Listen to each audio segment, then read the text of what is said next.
Johnson & Johnson's COVID vaccine on pause. Well, it's important for people to remember that these findings are really rare. A 1 in a million blood clot prompts a close inspection from federal regulators. Is this just coincidence, or is this something more associated with vaccination? Amid the anxiety, local doctors want you to keep things in perspective. You have to remember the vaccine protects you. It may save your life. What it all means for our state's vaccine rollout.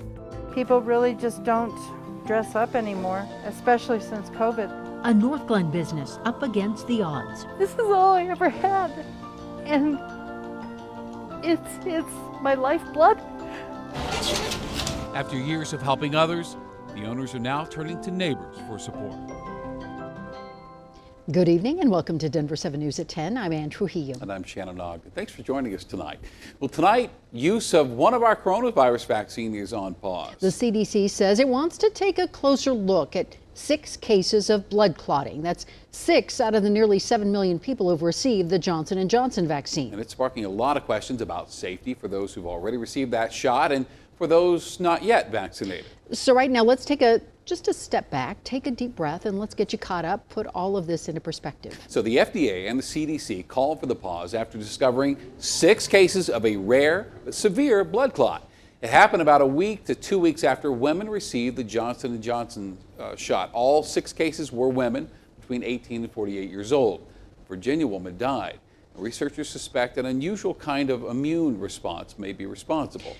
So what does that tell us about the risk? Well, with 6.8 million doses of J&J administered, that means your risk of developing a serious blood clot is about 1 in a million. The risk of you getting struck by lightning is twice as high. That's about 1 in half a million. And so far, the Johnson & Johnson vaccine makes up a small fraction of all shots given in Colorado. Of the more than 3 million doses administered, about 125,000 are Johnson & Johnson. So that's just under 4%. Public health doctors say finding a 1 in a million side effect is actually a very positive sign that our monitoring systems are working well. But the pause does create questions about the vaccine rollout here in Colorado. And speaking today, Governor Jared Polis says he expects his pause is going to be brief, while federal regulators hash out new protocols for the J&J shot. In the meantime, providers in our state will offer alternatives to keep this rollout moving. If you had a Johnson & Johnson appointment, check with your provider. We're trying to substitute in Moderna and Pfizer. If you really want the one and done, you can reschedule, hopefully just a few days or a week later. A CDC panel will meet tomorrow to discuss the best path forward with the Johnson & Johnson shot. And we are not sure exactly how long this pause is going to last. And of course, it does create complications for Colorado clinics that lined up appointments with plans to administer the J&J shot in the next few days. As Denver7 Sloan Dickey reports, local providers want to keep up the pace of the rollout while putting fears at ease.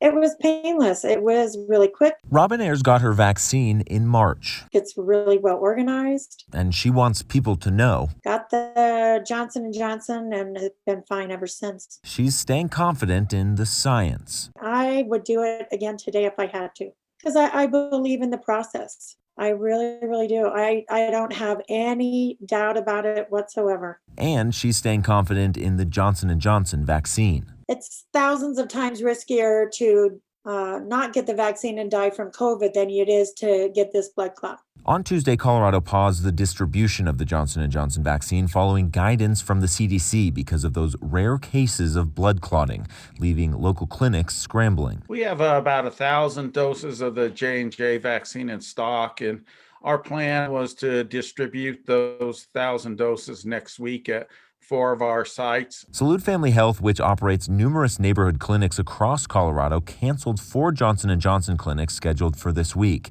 And like so many others, they're now awaiting future guidance. If the guidance has improved, we'd probably go forward with offering those J&J vaccine clinics next week.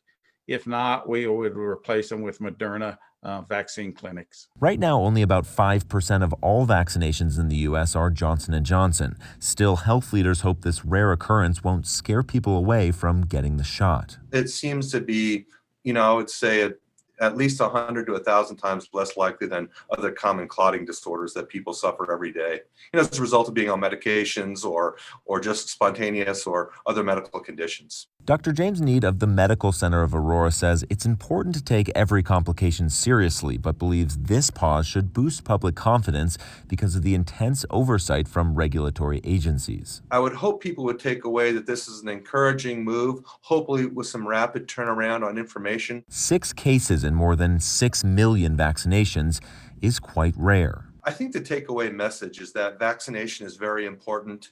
It's very efficacious and it's very safe. This development doesn't change that message at all. As for Robin, she hopes her experience will bring clarity to the skeptics. Hopefully, people can kind of see past that and just move on and go for it. Sloan Dickey, Denver7. Okay, so if you already got the Johnson & Johnson vaccine, what do you need to know? Well, the CDC says you should be on the lookout for these symptoms: severe headache, stomach pain, leg pain, shortness of breath. And if you experience any of these within 3 weeks of getting vaccinated, call your doctor or get to the hospital. And one thing to keep in mind here, if you catch coronavirus, the chances of developing a serious blood clot is about 1 in 6.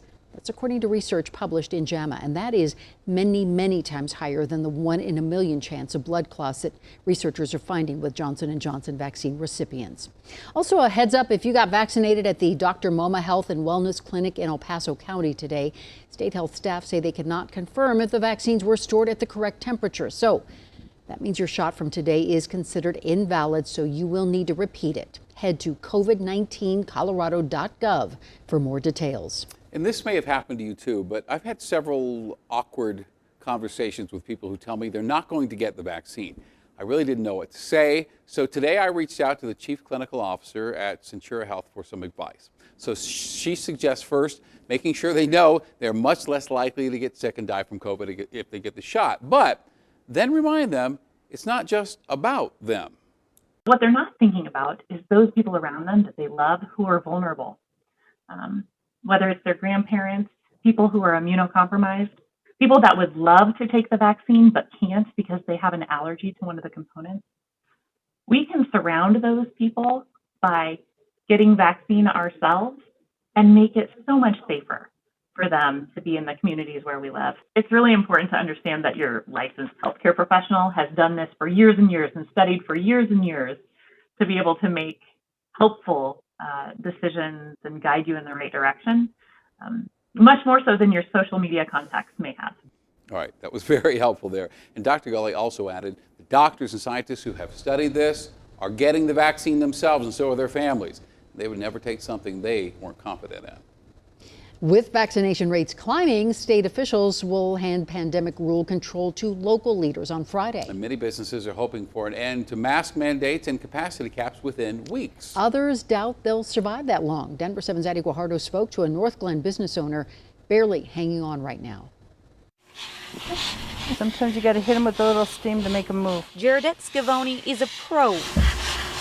She owns the Naked Hanger dry cleaner in Northglenn with her husband. We work probably 18 hours a day. They've been in business 25 years. I watched my kids grow up here. I met my husband here. A family-run dry cleaner with a community-first approach. These are from their last show, and it was The Wizard of Oz. The total for a basket of laundry from the high school theater show? Absolutely costs nothing. They charge the same for people heading to their first interview or a funeral, despite their struggle during the pandemic. People really just don't dress up anymore, especially since COVID. We're down still probably about 60%. And time is running out. Our property management company wants $40,000 now.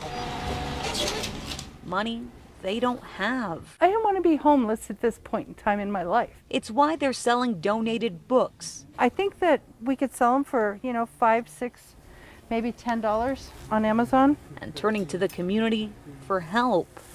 Bring your clothes in. We have a GoFundMe account. The future looks cloudy, but Jaredette and her husband say they're not ready for their last fold. Final day that they chain it up, they're going to have to pull me away because this is all I ever had, and it's my lifeblood. I worked day and night. Sometimes we would work 48 straight hours to fix a machine or to make sure that something was done right. Addie Guajardo, Denver 7. So the owners are hoping to raise $40,000 to pay off what they owe in back rent. So if you'd like to help, you can head over to thedenverchannel.com later on tonight, and we will have a link to the GoFundMe. We've arrested police officers, we've arrested train engineers, we've arrested softball coaches. Child sexual predators not slowed by the pandemic. We lock our doors. We make sure the windows are locked, the doors are locked. We put the security system, and we hand our child a phone. And kids in Colorado are being targeted. There's never been a decrease.